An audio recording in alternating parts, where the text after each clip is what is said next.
Hi friends.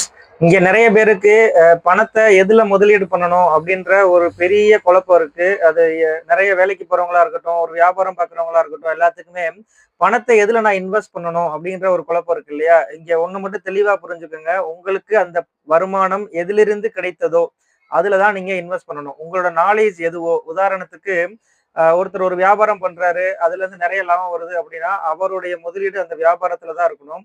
இன்னொருத்தர் ஒரு வேலைக்கு போறாரு. அதனால அவருக்கு ஏர்னிங் வருதுன்னா, சம்பளம் வருது அப்படின்னா, அந்த வேலை என்ன வேலை அப்படிங்கிறத புரிஞ்சுக்கிட்டு, அந்த வேலை சம்பந்தமான ஏதாவது ஒரு புதுசா அவர் ஸ்டார்ட் பண்றதுக்கு ஆரம்பிக்கலாம். உதாரணத்துக்கு ஒருத்தர் வந்து ஒரு வீடு கட்டி குடுக்குறாரு அப்படின்னா, வீடு கட்டுற கொத்தனாரா இருக்காரு அப்படின்ற பட்சத்துல, அவரு சொந்த கான்ட்ராக்ட் எடுத்து அந்த பணத்த முதலீடு பண்ணலாம். இன்னொருத்தர் ஒரு புரோக்கரா இருக்காரு அப்படிங்கிற பட்சத்துல, அவர் வந்து ஒரு மேட்ரிமோனி ஆரம்பிச்சு, ஒரு தகவல் மையம் டெவலப் பண்ணி, அதுல ஏர்ன் பண்றதுக்கு முயற்சி பண்ணலாம். இதுதான் வந்து பேசிக் ரூல்.